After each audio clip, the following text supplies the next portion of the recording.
Assalamualaikum warahmatullahi wabarakatuh. Alhamdulillahirabbil alamin. Asyhadu an la ilaha illallah wa asyhadu anna Muhammadar abduhu wa rasuluh la nabiyya ba'da yaumil qiyamah. Allahumma shalli ala Muhammad wa ala alihi haqqa qadrihi wa miqdaril azim. Rabbi shrah li sadri wa yassir amri wahlul 'uqdatam min lisani yafqahu qawli, amma ba'du. Kaum muslimin dan muslimat yang berbahagia, syukur yang kita rasakan hari ini adalah Allah memberikan kita usia sampai bulan suci Ramadan. Banyak saudara-saudara kita yang dipanggil Allah bahkan 2 hari menjelang Ramadan ya. Alhamdulillah kita masih diberikan, maka mari kita manfaatkan sebaik-baiknya bulan Ramadan ini dengan memperbanyak ibadah dan memperbanyak taubat kepada Allah. Hari ini kita akan membahas tentang ayat ya, Al-Baqarah 183. Bismillahirrahmanirrahim. Ya ayyuhallazina amanu kutiba alaikumusiyam kama kutiba alal ladzina min qablikum la'allakum tattaqun. Pertama kita lihat ayat ini, itu kalau kita kaitkan dengan bahasa Arab itu namanya bina majhul, ada bina maklum. Ya ayyuhallazina amanu kutiba alaikum. Nah, diwajibkan kepada kalian berpuasa. Loh, siapa yang mewajibkan gitu? Kalau bina maklum seharusnya berbunyi ya ayyuhallazina amanu kataballahu alaikum as-siyama. Allah mewajibkan kalian berpuasa. Tapi di sini dibikin majhul, kutiba, diwajibkan kalian berpuasa. Fa'ilnya tidak kelihatan. Siapa yang mewajibkan? Allah. Loh, kenapa dibikin majhul di sini? Menurut beberapa ulama tafsir, ini adalah tingkat ketinggian iman seorang muslim. Bagaimana ketinggiannya? Ketika yang memerintah itu tidak ada, dia tetap taat. Ini ketinggian saya. Sama kalau kita analogikan dengan biasa ya. Kalau kita di sebuah universitas, tiba-tiba rektor meminta kita gotong royong, rektornya hadir di situ, lalu kita rajin, itu biasa. Tapi tiba-tiba rektornya pamit, maaf ada rapat misalnya di pusat, saya harus meninggalkan sebentar. Nah, kita masih rajin, itu yang luar biasa. Jadi di sini tidak kelihatan kalimat Allah untuk menunjukkan ketinggian iman seorang mukmin. Bahwa dengan berpuasa ini, walaupun Al-Qur'an yang menyuruh kita berpuasa, kita tidak langsung Allah menyuruh, tapi kita tetap melaksanakan perintah kewajiban kita itu kepada Allah Subhanahu wa taala. Dan ini juga merupakan hakikat puasa sebenarnya, untuk mengajak kita keikhlasan. Sebab puasa itu adalah salah satu ibadah yang orang lain tahu kita beribadah itu cuma puasa. Kalau sholat orang tahu semua. Orang lihat kita ke masjid, orang melihat kita mengeluarkan zakat fitrah, zakat mal, apalagi haji dan umroh orang tahu semua, apalagi harus vaksin segala macam gitu ya. Nah, tapi kalau puasa satu-satunya ibadah yang tahu kita beribadah dan Allah tanya puasa. Artinya kalau kita ingin menipu orang dengan puasa gampang sekali kok. Kita bisa pura-pura puasa, kita bisa pura-pura sahur, nanti pas siang kita pura-pura lemas padahal kita sudah makan gitu loh. Artinya apa? Mempertahankan puasa mulai dari subuh sampai maghrib hanya Allah dan kita yang tahu. Nah, kan luar biasa puasa ini mengajak kita menyembunyikan amal soleh gitu ya. Hanya Allah yang tahu kita berpuasa. Orang lain nggak tahu. Kita bisa makan jam 8 ketika rumah kosong ya, istri ngantar anak sekolah, rumah kebetulan kosong, tinggal kita makan di rumah, masak mie, istri pulang kita pura-pura lemas bisa gitu. Nah, artinya apa?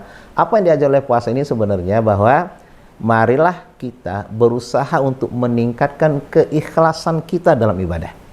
Kalau kita lihat ibadah itu kan syarat terima kan cuma 2. Satu harus ikhlas kepada Allah, yang kedua ittiba kepada Rasulullah. Nah, ikhlas itu apa? Ikhlas itu adalah hati kita hanya mengharapkan pahala, mengharapkan sesuatu yang berhubungan dengan ibadah hanya dari Allah Subhanahu wa taala. Kalau masih kita mengharapkan pujian dari orang lain itu sudah ria ya. Nah, inilah puasa mengajak seperti itu. Artinya kalau bisa ibadah yang kita lakukan hanya Allah dan kita yang tahu. Berapa kita baca Quran dalam satu hari? Cukup Allah dan kita yang tahu. Nggak usah kita tulis di sosial media. Apalagi sekarang zaman sosial media ya. Ibadah kita tuh cukuplah Allah dan kita yang tahu. Sebab kita hanya beribadah hanya untuk Allah. Jangan sampai kita tergoda ketika kita umroh, tergoda kita memfoto di Ka'bah, lalu kita upload di sosial media. Tujuan kita bagus sih, atau motivasi orang, atau ya Allah terimalah umroh kami. Tapi kadang-kadang hati kita berkata, biar orang lain tahu saya umroh dan haji gitu. Nah itu nanti bisa menghilangkan amal soleh, bisa menghilangkan pahala gitu. Nah puasa mengajak kita seperti itu. Apalagi dengan kalimat, tidak semua yang kita lakukan, tidak semua yang kita miliki, orang lain harus tahu. Ini kata-kata yang bijak ya, yang bagus yang kita temukan. Tidak semua yang kita miliki, tidak semua yang kita lakukan, orang lain harus tahu. Kadang-kadang hanya cukup Allah dan tahu dalam masalah puasa. Yang kedua, ini adalah makna kekuatan keimanan seseorang. Bahwa mempertahankan puasa mulai dari subuh sampai maghrib itu hanya Allah dan kita yang tahu. Jadi benar-benar ketika tidak ada orang lain yang melihat kita melakukan sebuah amal soleh, nah berarti kita sudah bisa mempertahankan itu, mempertahankan ibadah kita. Ketika tidak ada satupun orang tahu kita melakukan kebaikan, tidak ada satupun orang tahu kita melakukan ibadah, tapi kita menjaga maksimalitas ibadah. Makanya banyak ulama mengatakan bahwa ciri-ciri orang ikhlas dalam ibadah, satu, semakin tersembunyi ibadahnya dia semakin sempurna. Ini ciri-ciri orang ikhlas. Misalnya kalau di depan orang dia jadi imam sholat taraweh gitu, ayatnya yang pendek-pendek saja 30 gitu ya. Tapi di rumah minimal sama. Jangan sampai nanti di depan orang dia panjang surat Al-Kahfi, Yasin. Di rumah malah nggak sempurna gitu. Nah ini berarti keikhlasannya kurang. Minimal sama lah. Lihat Rasulullah dalam sholat beliau. Beliau kalau menjadi imam yang paling panjang itu adalah Sabbihisma Rabbikal A'la. Paling panjang. Tapi kalau di rumah lain, satu rakaat aja beliau kadang-kadang 5 juz ketika beliau sholat malam. Ini kan luar biasa Rasulullah. Banyak kebalikan dengan kita. Pakaian juga ya, ketika kita beribadah di depan orang, ketika sholat berjamaah, minimal lebih sempurna lah kita lakukan ketika kita ibadah di rumah. Nah ini kan salah satu contoh ciri orang ikhlas. Yang kedua, ciri orang ikhlas itu biasanya dalam hal apapun ya, semakin orang tahu kebaikan-kebaikannya biasanya setelah dia meninggal. Nanti begitu dia meninggal, terbongkar semua kebaikannya. Oh ya, saya pernah dibantu dulu, kata tetangganya. Saya pernah juga dibantu dulu, kata tetangga yang lain. Ketika dia hidup, orang nggak tahu gitu lah. Itu ciri-ciri orang ikhlas. Sayyidina Hasan bin Ali, cucu Rasulullah SAW, beliau sering membantu para fakir miskin di Madinah. Beliau taruh saja di pintunya uang berapa gitu ya. Orang nggak tahu kalau itu Hasan bin Ali. Begitu Sayyidina Hasan bin Ali meninggal, kok nggak ada lagi yang ngasih duit gitu loh. Oh ternyata kemarin Sayyidina Hasan bin Ali, cucu dari Rasulullah SAW, beliau ternyata memberikan uang itu dan bantuan kepada fakir miskin. Coba bayangkan ya, nggak ada orang lain yang tahu. Dan itulah para ulama dulu berusaha menyembunyikan ibadahnya hanya untuk Allah. Dan ini diajarkan oleh puasa.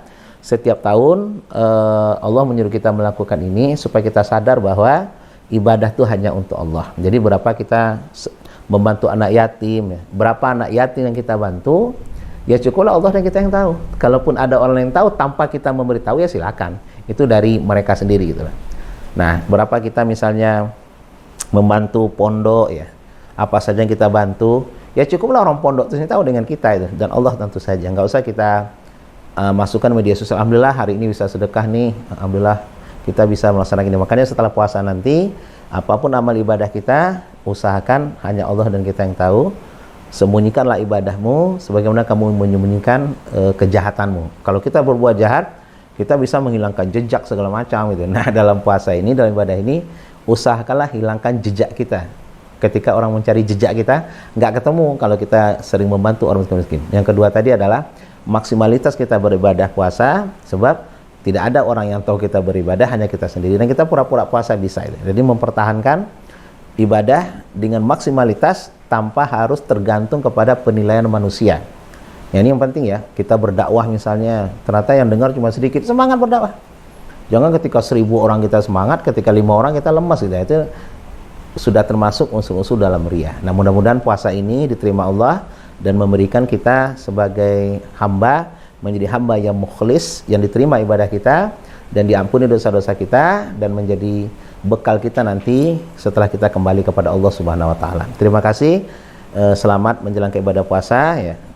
Subhanakallahumma wa bihamdika asyhadu an la ilaha illa anta astaghfiruka wa atubu ilaik. Assalamualaikum warahmatullahi wabarakatuh.